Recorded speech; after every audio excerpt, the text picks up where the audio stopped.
Merci Camilo. Donc bonjour à tous. Je m'appelle Morgane Leroux, donc je travaille au sein du LIT SRL. Et aujourd'hui, effectivement, on m'a demandé d'organiser ce webinaire pour vous parler des implications citoyennes qu'on mène dans le cadre du LIT pour imaginer l'élevage de demain. Mais du coup, avant de vous parler de ces implications citoyennes, je vais prendre quelques instants pour vous présenter ce qu'est le LIT SRL. Donc, le LIT SRL, c'est quoi? C'est l'acronyme de Laboratoire d'innovation territoriale Ouest Territoire d'élevage. Donc, on a un laboratoire, mais pas un laboratoire au sens physique du terme. On a un laboratoire d'idées. Donc, d'idées pourquoi? Pour concilier, réconcilier l'élevage et la société.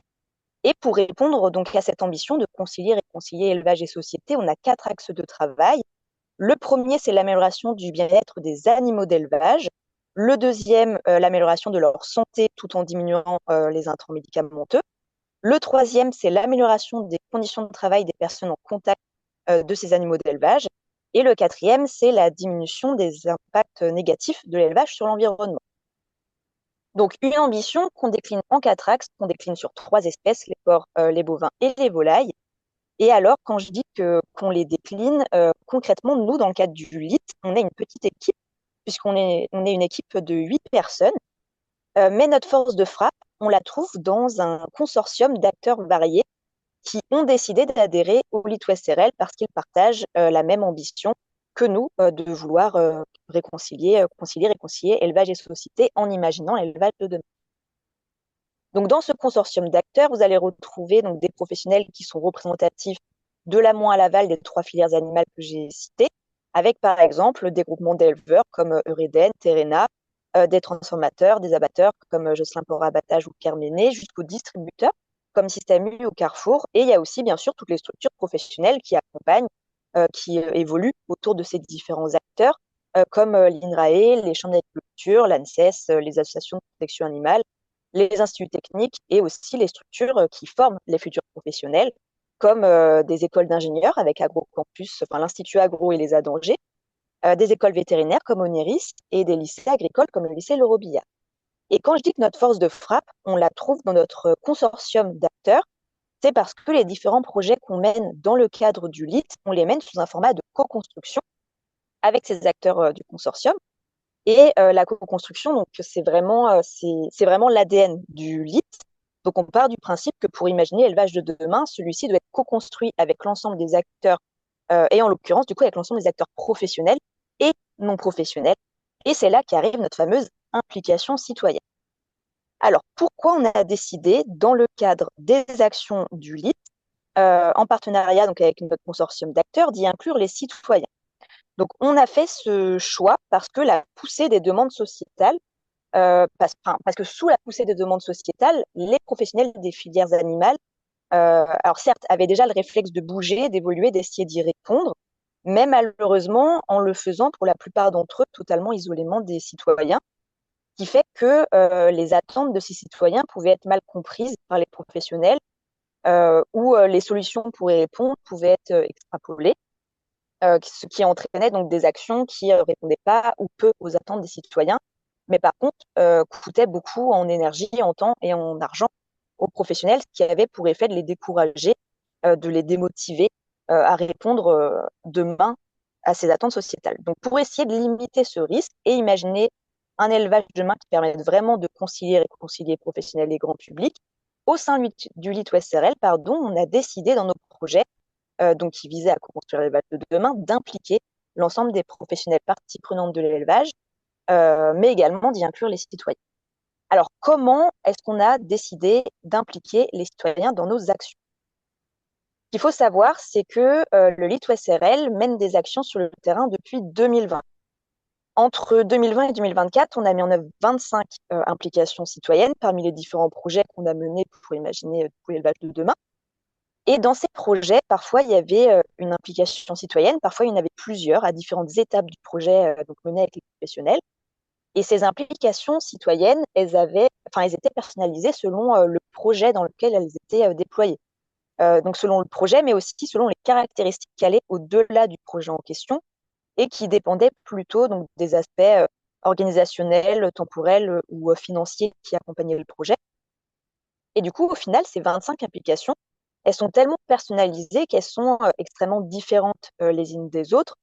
Et du coup, ce que je vous propose pour ce webinaire, c'est de faire un zoom sur 6 d'entre elles qu'on va balayer ensemble, sachant que les 6 que je vous ai choisis, je les ai choisis pour vraiment leur différence, que ce soit par rapport au projet dans lequel elles étaient déployées ou par rapport à l'organisation pardon, qui a été mise en place ou aux résultats que ces implications citoyennes nous ont donnés, puisque on a certaines implications citoyennes qui ont très bien marché, d'autres qui n'ont pas du tout marché et d'autres qui ont été correctes, on va dire, mais qui auraient pu être plus probantes.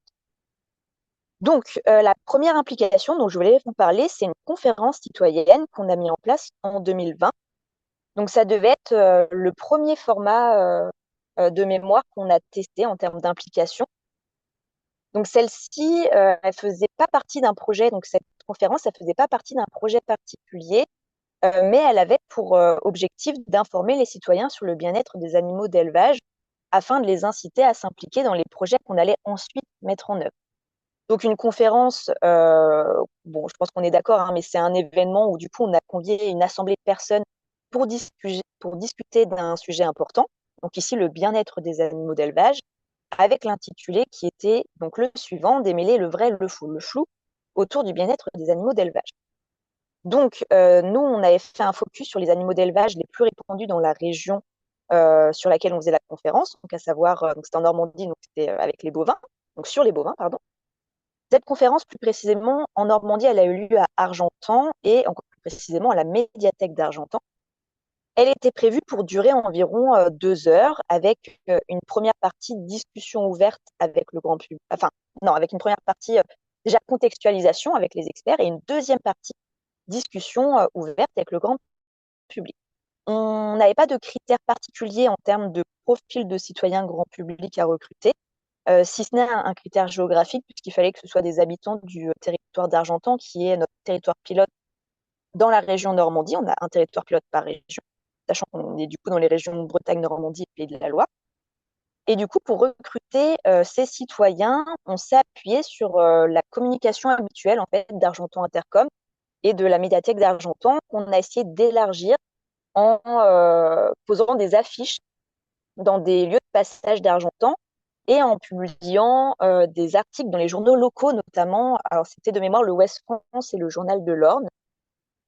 La conférence, elle avait une capacité d'accueil une cinquantaine de personnes et en termes de résultats, on en a 32 qui se sont déplacés, ce qui en soi est un bon score. Toutefois, en taux de participation, j'ai marqué ici faible participation parce que sur ces 32 personnes, seuls 10 étaient des citoyens grand public, les autres étaient en fait des professionnels, donc principalement des éleveurs bovins ou des conseillers, des techniciens d'éleveurs bovins.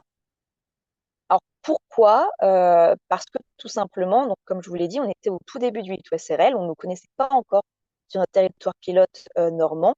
Et en fait, la communication autour de l'événement a été mal comprise. En fait, les professionnels ont vu qu'il y avait une conférence qui était organisée par une association, qui est déjà un terme qui fait un peu peur, qui interpelle un peu dans la profession. Une association qui s'appelle le LIT-OSRL, dont ils n'avaient aucune connaissance, et que le sujet dont on souhaitait parler, c'était le bien-être animal. Donc, en fait, ils ont eu peur que ce soit une conférence qui soit à charge. Donc, ils sont un peu venus en masse pour défendre leur métier et leur pratique. Et du coup, il y a eu une bonne participation, mais pas du public qu'on visait, on va dire. Après, c'est resté une conférence qui était très intéressante, mais qui répondait pas à l'objectif visé. Cette faible participation du grand public, elle a ensuite eu comme impact un engagement très faible des citoyens grand public pendant la conférence, parce qu'en fait, ces derniers, ils se sont vite aperçus qu'ils étaient entourés de professionnels par rapport aux questions qui étaient posées, etc. Et du coup, ils n'ont pas osé prendre la parole. Et en fait, cet effacement, ça a fait que ça leur a pas donné envie de s'engager derrière dans les projets qu'on a annoncés en fin de conférence. Donc depuis cette première conférence dont je viens de vous parler, on en a organisé 2 autres sur des sujets différents, dans des territoires pilotes différents, avec des partenaires différents. Et à chaque fois, on a observé le même type de résultat, à savoir une faible participation du grand public. Du coup, on a décidé d'arrêter de mettre en place ce type d'implication citoyenne en considérant qu'a priori, le périmètre du LIT, que ce soit le périmètre thématique, avec en l'occurrence le fait que ce soit sur l'élevage, ou le périmètre géographique, puisque nous, on travaille sur nos territoires pilotes, qui sont plutôt en zone rurale, périurbaine ou urbaine, mais vraiment dans des petites villes, ne convenait pas à ce type d'implication citoyenne. En revanche, on a des partenaires qui organisent ce type d'implication, enfin qui ont organisé ce type d'implication dans des métropoles où ça fonctionnait a priori plutôt pas mal. Alors peut-être, donc en termes de participation, alors peut-être parce qu'il y avait, enfin, il y a une culture différente, j'imagine, dans les métropoles de sortir le soir pour ce genre d'activité. Peut-être aussi c'est une question d'accessibilité, il n'y a pas besoin de prendre la voiture, etc. Ou peut-être aussi parce que les thématiques abordés par ces partenaires, ils sont souvent plus d'actualité, souvent des thématiques qui rassemblent davantage, qui inquiètent un peu plus et qui du coup font davantage se déplacer que le sujet du bien-être animal. La deuxième implication donc citoyenne dont je voulais vous parler, elle concerne les ateliers de co-construction. Et du coup, en l'occurrence, les ateliers de co-construction, contrairement aux conférences, ici, on attend moins de citoyens, beaucoup moins même, souvent une quinzaine, là où pour une conférence, on vise plutôt une dizaine ou une quinzaine grand maximum. Mais par contre, on attend une implication beaucoup plus active de ces citoyens que dans le cadre d'une conférence. Donc là, je vais vous parler des ateliers de co-construction que nous, on a organisés dans le cadre d'un projet qui visait à approvisionner en volailles locales et durables les restaurations collectives du pays d'Annecy, qui du coup est cette fois-ci notre territoire pilote ligérien. Donc là, on avait organisé 4 ateliers de co-construction pour traiter ce projet avec des citoyens conviés à chacun d'entre eux en même temps que des professionnels. Ces ateliers, ils duraient chacun 2 à 3 heures et ils ont été organisés en soirée pour que les professionnels et les citoyens soient disponibles simultanément. Et ils ont lieu dans des salles du territoire pilote donc du pays d'Ancenis. Le profil ici qu'on cherchait donc de citoyens à atteindre, c'était des citoyens grand public, avec ici aussi une restriction par rapport à la zone géographique, puisqu'on voulait que ce soit des habitants du pays d'Ancenis. Et il y avait également une restriction supplémentaire qui était qu'on voulait que ces habitants du pays d'Ancenis, ils aient des enfants dans les écoles du territoire pour être concernés par cette problématique d'approvisionnement des cantines du territoire en volaille locale et durable. Donc pour recruter ces citoyens, on s'est ici aussi appuyé sur la communication habituelle du territoire concerné, qu'on a complété par des mails et coups de téléphone à des parents d'élèves. Et pour ceux d'entre eux qui ont été convaincus de venir participer aux ateliers, on a essayé de les fidéliser tout au long de cette série d'ateliers en organisant ces ateliers dans une ambiance conviviale, avec, au-delà de la façon d'animer, un pot d'accueil en début et un repas offert en fin d'atelier. Malheureusement, comme pour les conférences citoyennes, peu de citoyens donc, ont fait le déplacement, puisque le premier atelier a réuni seulement 3 parents d'élèves, donc en plus de la quinzaine de professionnels qui étaient présents. Le deuxième, 2 parents d'élèves, et le troisième et quatrième ne les ont pas fait revenir. Ce qui fait que du coup, au fur et à mesure, ces ateliers, ils n'ont plus été composés que des professionnels. Pourtant, lorsque les citoyens, enfin les parents d'élèves du coup étaient présents donc à aux ateliers 1 et 2, leur engagement dans les discussions, il était fort parce qu'en fait, ils se sentaient particulièrement concernés par la thématique de l'alimentation de leurs enfants, mais ils ne sont pas revenus aux ateliers suivants. Et en fait, en discutant avec eux, on a pu avoir des explications à tout ça. D'abord, il y avait l'horaire des ateliers de co-construction en fin de journée, en semaine. Ce n'est pas l'idéal pour les parents. Ils auraient préféré en journée le week-end, sauf que en journée le week-end, les professionnels, ils ne travaillaient pas. À la limite, on aurait pu faire en journée la semaine, pardon, mais c'était pas une solution pour les parents d'élèves parce que cette fois-ci, c'était eux qui n'auraient pas été disponibles parce qu'ils auraient été pris par leur propre travail. Donc, malheureusement, les seuls créneaux disponibles pour convier à ces ateliers grand public et professionnels simultanément, c'était des ateliers en fin de journée dans la semaine, ce qui était un horaire où tout le monde était disponible, mais qui n'arrangeait personne. Ensuite, il y avait aussi la durée des ateliers qui a joué sur la fidélisation des parents d'élèves qui étaient venus, en tout cas eux, aux premiers ateliers. Donc pour les professionnels, dont le sujet de la restauration collective est un sujet qui est connu, qui est maîtrisé, 2 à 3 heures, c'était nécessaire pour eux pour entrer dans les détails des problématiques liées à ce projet. Mais par contre, pour les citoyens qui, eux, ne sont pas coutumiers du sujet, 4 ateliers, 2 à 3 heures, c'est beaucoup trop long, ce qui a eu raison des motivations des quelques-uns qui avaient fait l'effort de venir aux premiers ateliers. Donc voilà, nos premiers ateliers de co-construction, on voulait convier des citoyens, ils n'ont pas été un grand succès, mais on en a organisé d'autres par la suite en essayant d'apprendre de nos erreurs, donc en l'occurrence en réorganisant des ateliers alors sur la même thématique, donc la thématique de l'élevage, mais sur des sujets qui étaient différents, sur des territoires pilotes différents et surtout selon des organisations différentes, à savoir que on faisait plus qu'un seul atelier où étaient conviés les citoyens au lieu d'une série de plusieurs ateliers, qu'on se fixait comme durée maximale 1h30, grand max 2 heures, au lieu de 2 à 3 heures. Et on faisait ces ateliers avec les citoyens, donc le week-end, de préférence, plutôt qu'en soirée dans la semaine. Et même si ces ateliers qui ont suivi, ils ont mieux fonctionné avec en moyenne une dizaine de personnes, et non plus 2 ou 3, là, comme pour les premiers ateliers dont je vous ai parlé, en fait, le ratio entre l'effort, le temps et l'énergie à préparer, organiser et recruter surtout ces citoyens à ces ateliers, donc par rapport, je veux dire, au taux de participation qui était d'une dizaine de personnes, on a jugé qu'il n'était pas satisfaisant, qu'il n'était pas concluant. Et du coup, après l'avoir fait plusieurs fois, on a décidé que c'était un format, donc le format d'atelier de co-construction, qu'on ne mettrait plus en place avec les citoyens. Et pour avoir eu le retour de certains de nos partenaires qui se sont aussi essayés à l'organisation d'ateliers de co-construction avec des citoyens, je parle bien ici, sur des thématiques et du coup des territoires différents, ils en ont conclu la même chose que nous, au contraire de leur retour sur les conférences citoyennes. Donc, on a conclu que c'était un format d'implication qui était pas pertinent pour les citoyens grand public, bien qu'il le soit par contre totalement pour travailler avec les professionnels. Alors, quand je dis pas pertinent, hein, enfin, vous l'aurez compris, ce que je veux dire, c'est que c'est au regard des moyens mis en place en termes de temps, d'énergie, de budget, c'est pas un format d'implication qui est rentable, ou en tout cas, il y a des formats d'implication beaucoup plus intéressants que celui-là à mettre en œuvre, avec des résultats bien meilleurs, et c'est ceux dont je vais vous parler à présent. Donc la troisième implication citoyenne dont je voulais vous parler, ce sont les porteurs de parole. Donc le principe ici, il est simple. Il s'agit donc dans des lieux de passage d'installer une question ou une phrase qui interpelle et de laisser les gens circuler tranquillement. Et en fait, ceux qui s'intéressent à la question, ils vont naturellement ralentir, s'arrêter, réfléchir, et en fait, nous, on va engager la discussion avec ces derniers. Donc, on va récolter leur point de vue par rapport à la question qui les a fait s'arrêter et on va retranscrire leur point de vue sur une affiche qu'on va épingler sur des grilles, sur des cordes ou sur enfin, tout ce qu'il y a en arrière de la question.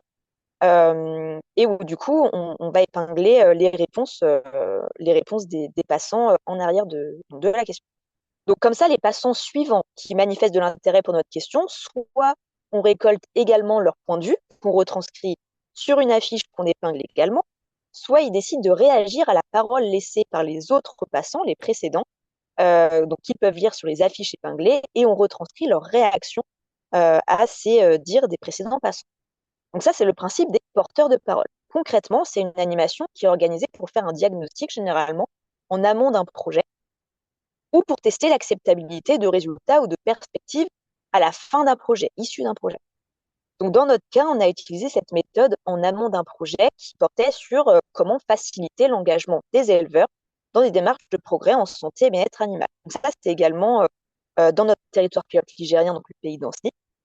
Et ce qu'on voulait, c'était évaluer, grâce aux porteurs de parole, le soutien ou la pression des habitants de ce territoire concernant cette question du bien-être animal. Donc, on a installé nos porteurs de parole dans des lieux comme des marchés, des magasins ou à la sortie des entreprises du territoire. Et on a posé la question suivante, donc qui était le bien-être animal, ça vous intéresse? Et en fait, cette approche, elle nous a permis d'interagir avec des personnes qu'on n'aurait probablement pas atteint. Parce que contrairement aux conférences et aux ateliers de co-construction dont je viens de parler et où les citoyens qui viennent à nous, euh, enfin, quand ils viennent à nous, c'est qu'ils ont déjà naturellement une sensibilité pour le sujet, s'ils font l'effort de se déplacer, de prendre la voiture pour venir dans des salles nous écouter. Alors que là, le fait d'aller à la rencontre des citoyens dans la rue fait qu'on a pu recueillir une variété d'opinions beaucoup plus importante. Et effectivement, donc on a eu de nombreux échanges très intéressants qui nous ont permis d'évaluer la pression, le soutien des habitants du territoire quant au bien-être des animaux d'élevage. Et en plus de cette évaluation, certains des citoyens nous ont laissé leurs coordonnées pour participer à la suite du projet. Les porteurs de parole, c'était la phase de diagnostic du projet. Donc concrètement, sur plus de 100 participants, on en a une vingtaine d'entre eux qui nous ont laissé leur contact pour la suite du projet. Mais par contre, lorsqu'on les a recontactés quelques semaines plus tard, je pense que le soufflet était un petit peu retombé puisque seuls 2 d'entre eux se sont réellement impliqués dans la suite du projet. Mais pour avoir discuté avec d'autres partenaires qui font du recrutement en pleine rue, en fait, ils nous disaient que 90% des personnes qui laissaient leur contact sur le coup se raviseraient ensuite. Donc, du coup, on est à peu près dans les mêmes ordres de grandeur que eux.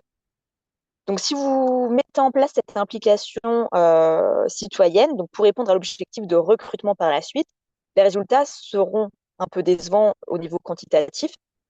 Par contre, ils ont l'avantage de pouvoir faire un filtre de recrutement qui peut être intéressant, surtout quand on discute, enfin, quand on veut les recruter pour un projet qui peut être, enfin, qui porte sur une thématique sensible. Le bien-être animal peut en être une, les éoliennes peuvent en être une autre, par exemple. Mais par contre, si vous mettez en place cette implication citoyenne pour répondre à l'objectif d'évaluer les attentes en début de projet ou l'acceptabilité d'actions à mettre en place en fin de projet, alors là, pour le coup, les résultats, ils sont particulièrement intéressants quantitativement et qualitativement, d'autant plus que c'est une implication citoyenne qui est aussi très agréable à déployer parce qu'on n'embête personne, contrairement au micro-trottoir, par exemple, puisqu'on engage la discussion qu'avec les personnes qui manifestent de la curiosité et de la curiosité par rapport à la question, enfin, il y en a par rapport à la question que vous affichez. Donc, la formulation de la question est très importante. Mais de la curiosité, il y en a aussi par rapport au format de l'animation. Parce qu'en fait, les porteurs de parole, c'est une animation peu connue et qui a l'intérêt d'interpeller et de susciter de la curiosité. Le quatrième format dont je voulais vous parler, c'est celui de l'enquête en ligne. Donc, la première enquête en ligne qu'on a faite, elle portait sur un projet beaucoup plus technique que les projets précédents dont je viens de parler, puisqu'elle concernait la mise en place d'alternatives à la castration à vif et plus précisément l'immunocastration. Et du coup, l'objectif de notre enquête dans ce projet plus technique, c'était d'évaluer l'acceptabilité de cette alternative par le grand public. Donc, cette enquête, elle a été menée lors de l'étape de diagnostic du projet et a été calibrée pour durer environ 10 minutes. Et en termes de cible, c'est des citoyens grand public, sans restriction géographique cette fois-ci, mais par contre avec une restriction sur le type de consommation, puisqu'on voulait uniquement des consommateurs de viande porcine. La diffusion, elle s'est faite via des publications sur les réseaux sociaux pendant 3 mois. Et en termes de résultats, on a eu de très bons résultats, puisque on a eu un peu plus de 300 participants, ce qui est un taux de participation élevé. Donc, malgré le projet très technique et peut-être moins attractif que les autres. Et ce taux élevé, il est d'autant plus remarquable dans notre cas, compte tenu de la visibilité limitée de nos posts, donc des posts du lead sur les réseaux sociaux. Et du coup, les 300 participants, ils ont également montré un fort engagement, notamment avec des réponses détaillées aux nombreuses questions ouvertes donc, qui étaient dans l'enquête, qui nous a vraiment permis d'évaluer de manière précise l'acceptabilité de l'immunocastration et de comprendre leurs réponses pour orienter la suite du projet. Et du coup, suite à ce succès, on a renouvelé ce format d'implication dans d'autres projets et ça a toujours très bien fonctionné. Cependant, bien qu'on privilégie plutôt des enquêtes en ligne si l'objectif de l'implication citoyenne dans le projet est quantitatif, on privilégie plutôt à contrario des enquêtes terrain si l'objectif de l'implication citoyenne dans le projet il est plus qualitatif.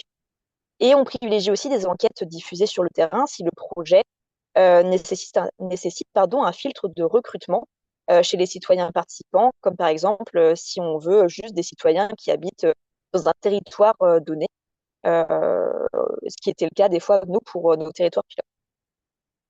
Le cinquième format d'implication citoyenne dont je voulais vous parler, c'est celui du concours d'expression. Donc, le concours d'expression, c'est quoi? C'est un concours qui permet aux participants de partager leurs idées, mais sous un format original, que ce soit sous forme de dessin, de bande dessinée, de poésie, de récit ou autre. Et en l'occurrence, nous, ce concours d'expression, il a été organisé dans le cadre de la phase d'idéation d'un projet qui visait à imaginer des bâtiments d'élevage porcin innovants en santé bien-être animal. Donc, l'objectif, c'était d'apporter des idées qui répondaient aux attentes des citoyens concernant les élevages porcins de demain. et des idées qui viendraient compléter celles déjà recueillies par les professionnels, auprès des professionnels. Alors, pourquoi on pensait que les idées des citoyens, elles seraient complémentaires? Parce que les professionnels, ils ont souvent des points de fixation qui sont liés à des contraintes techniques ou financières, ce qui n'est pas le cas pour les citoyens. Et du coup, étant donné qu'ils n'ont pas de point de fixation, ils peuvent proposer des idées plus originales que les professionnels, ou en tout cas des idées qui n'auraient peut-être pas été envisagées par les professionnels. Donc notre concours d'expression, il s'est déroulé sur 4 mois, donc pour permettre aux participants de préparer leurs propositions à leur rythme, que ce soit en termes de contenu, c'est-à-dire d'idées qu'ils voulaient nous transmettre, ou de format, c'est-à-dire donc de manière de transmettre leurs idées.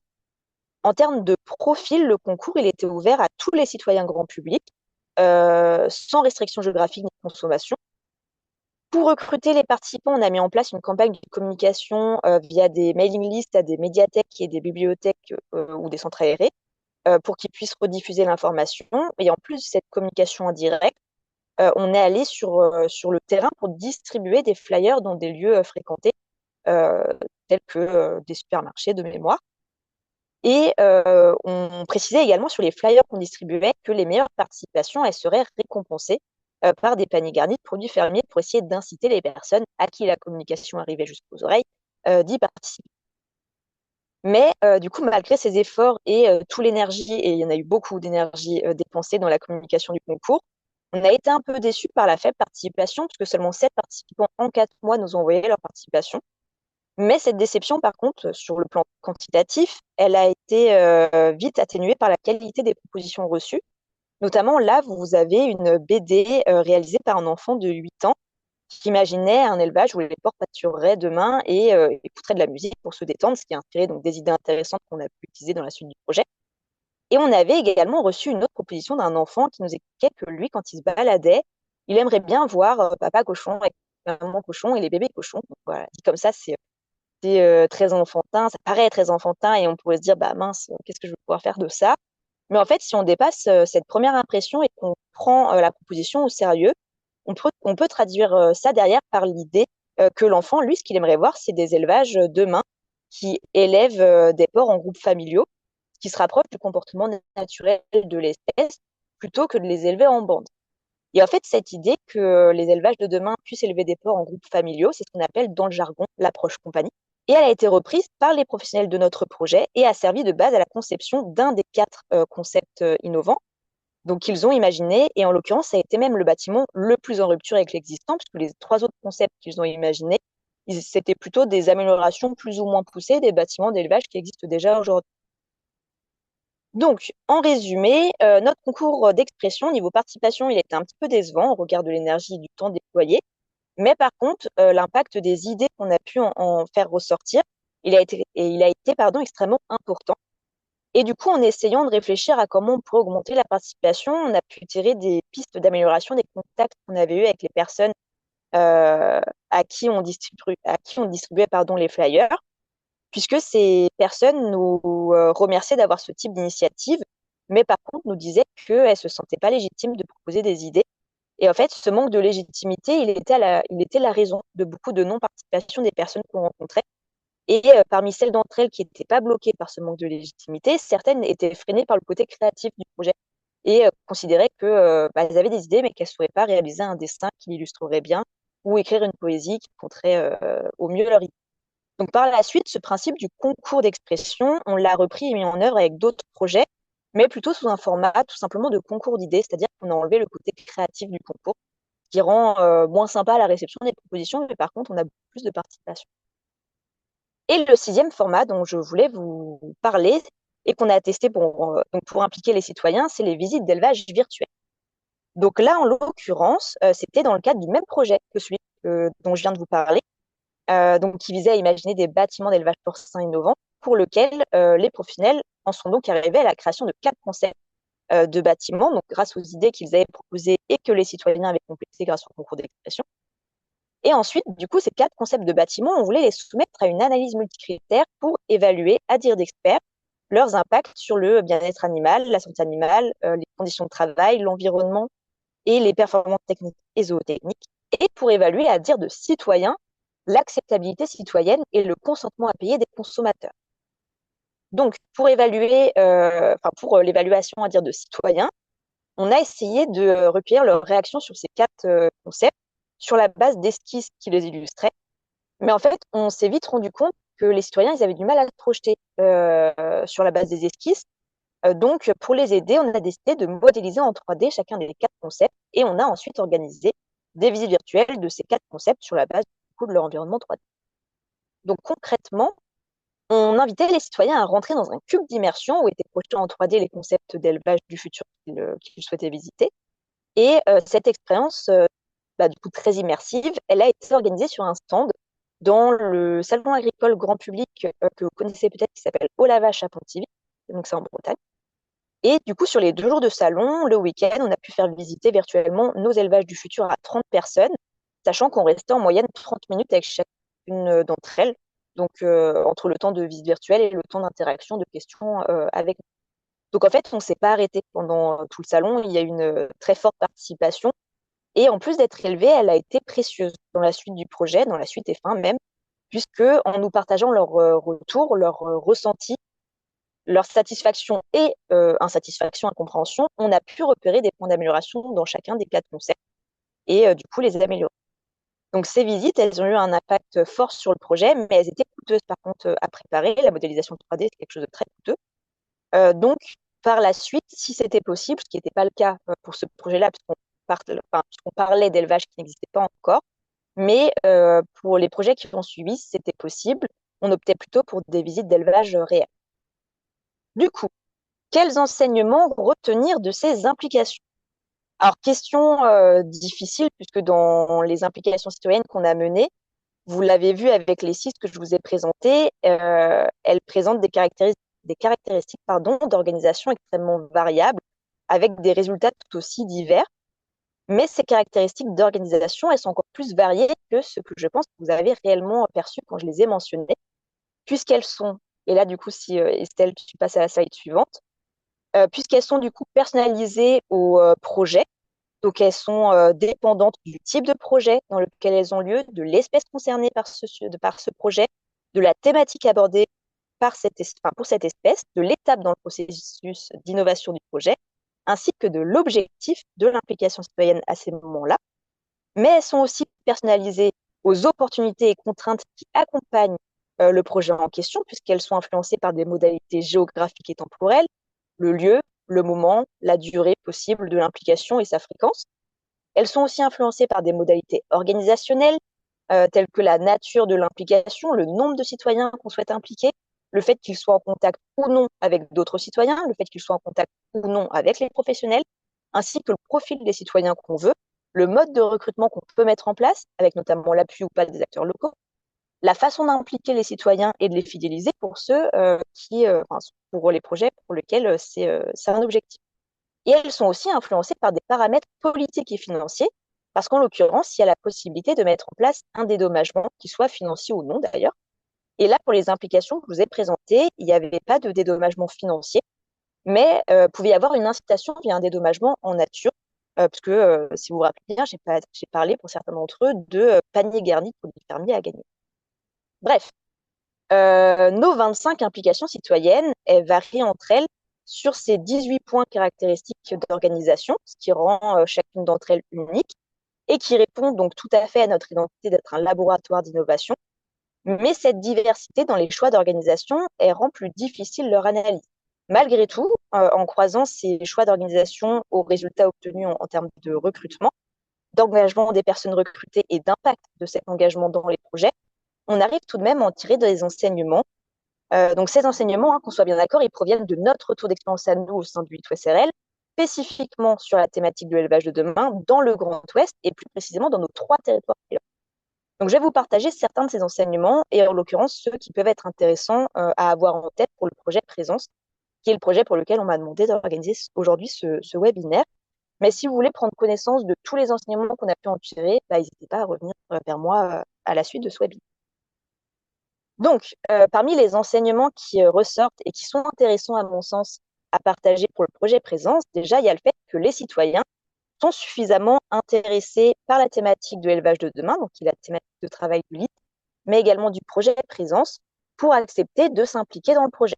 Donc, une implication citoyenne dans le cas du projet présent, c'est tout à fait possible. À noter cependant que dans le cadre du LIT, on a remarqué que la participation des citoyens sur cette thématique de l'élevage de demain était plus forte s'il s'agissait d'un sujet multi-espèces, qui n'est pas le cas du projet Présence, qui est spécifiquement axé sur les bovins. Ceci dit, sur les projets mono-espèces, le taux de participation peut être tout à fait convenable, tant qu'en amont, la communication autour de cette implication est bien faite et suffisante, et que le jour J, la présentation de cette implication est claire, vulgarisée et adaptée aux citoyens. Donc, quand même, une participation plus faible, mais par contre, un engagement plus fort des citoyens impliqués dans les sujets mono-espèces, c'est-à-dire des personnes qui acceptent d'y consacrer plus de temps, d'y donner plus de détails, que dans le cadre d'un sujet multi-espèces, hein, je parle, tout simplement parce que le fait de spécifier à une espèce provoque, à mon avis, un premier filtre de recrutement quant à la sensibilité des personnes pour la thématique de l'élevage de demain. Plus c'est précis, plus c'est des personnes sensibles à la thématique qui vont venir. Donc du coup, plus d'engagement sur les sujets mono-espèces, mais d'engagement pour quoi? Pour faire quoi? Ce qui ressort de notre expérience, c'est que bien que l'implication des citoyens soit très pertinente en cours de projet pour proposer des idées, ils ne semblent pas très à l'aise pour s'impliquer à ce moment-là, donc aux étapes d'idéation, mais beaucoup plus à l'aise pour s'impliquer soit en début de projet pour expliquer leurs attentes, soit en fin de projet pour réagir à des résultats ou à des perspectives issues du projet. Et du coup, s'ils sont plus à l'aise, ils sont aussi plus actifs dans l'implication, donc leur engagement est plus fort. Donc, pour mettre toutes les chances du côté du projet présence pour avoir un fort engagement des citoyens participants, ce que je conseillerais, c'est plutôt de viser un recueil de leurs attentes ou une réaction à des résultats, à des perspectives, à des propositions qui ressortent du projet. Et en ce qui concerne les formats d'implication possibles pour recueillir ces attentes ou ces réactions, on peut miser sur des formats d'implication en distanciel ou en présentiel. Ce qui est important de noter, c'est par contre, on ne s'adressera pas aux mêmes personnes et qu'on ne pourra pas leur demander les mêmes choses selon le format choisi. Donc, le format distanciel, il est idéal pour des objectifs quantitatifs, donc pour estimer l'importance de certaines attentes en début de projet ou pour évaluer l'importance de certains ressentis quant à des résultats, à des propositions, à des perspectives en fin de projet. Là où le format en présentiel, lui, il est à privilégier pour des objectifs plus qualitatifs, c'est-à-dire pour mieux comprendre cette fois-ci les attentes en début de projet ou les retours en fin de projet des citoyens. Un autre point clé aussi à avoir en tête, c'est que le format présentiel, il attire davantage les familles ou les retraités. Sur ces formats, on peut demander aux participants de s'impliquer plus longtemps et on peut aller plus dans le détail. Pour que l'implication soit la plus réussie, il faut viser une animation sur un moment de la semaine où ils ont du temps à nous consacrer, donc plutôt le week-end, et préférer organiser l'implication dans des lieux où les gens ont déjà prévu d'aller, comme donc, associer notre événement ou le faire pendant des événements populaires, par exemple, donc des festivals, des marchés, des salons, des événements où il y a de l'attente, dans un bourg, dans une salle de cinéma, ou des lieux de passage, de promenade, plutôt que d'organiser des réunions dans des salles où les citoyens doivent venir rien que pour nous. Pour contrebalancer le fait que le format en présentiel, il attire principalement les familles et les retraités, c'est possible aussi de viser des lieux particulièrement fréquentés par les jeunes adultes, comme du coup les salles d'attente des cinémas. Le format distanciel, quant à lui, il attire surtout les jeunes adultes et beaucoup moins les familles et les retraités, qui, elles, sont vraiment difficiles à toucher sur ce format-là. Dans le cadre de ce format donc distanciel, on doit se restreindre à un temps d'implication très court, dans l'idéal 5 minutes si on veut de la participation, 10 minutes max. Déjà, quand on passe à, par exemple, des enquêtes de 15 minutes, on voit vraiment la différence en termes de participation entre du 5 et du 15 minutes. Concrètement, vous aurez très peu de personnes qui vont accepter de répondre à une enquête de 15-20 minutes. Et on ne peut pas aller dans le détail. Donc, en fait, on peut poser quelques questions ouvertes en format distanciel, mais il faut préférer plutôt les cases à cocher, les choses comme ça. Donc, les questions fermées, en fait. Et ces actions, par contre, elles peuvent avoir lieu tout le temps, mais elles sont généralement réalisées pendant la semaine par les participants, donc chez eux ou sur leur lieu de travail. Et du coup, concernant le projet Présence qui s'applique dans 3 territoires pilotes, ce que je suppose, c'est que vous allez probablement restreindre l'implication citoyenne aux habitants de ces 3 territoires pilotes-là. Si c'est le cas, moi, je vous recommande de privilégier des formats d'implication en présentiel, Euh, Lequel exactement, ça sera à définir selon ce que vous voulez précisément faire, selon le nombre de participants que vous voulez, selon le type de résultat que vous souhaitez et les moyens humains, financiers, organisationnels et même politiques disponibles. Mais il en existe plusieurs qui pourraient être pertinents, bien que du coup, vous l'aurez compris, je déconseille de vous orienter vers les conférences citoyennes et les ateliers de co-construction par rapport à notre expérience, nous, au LIT.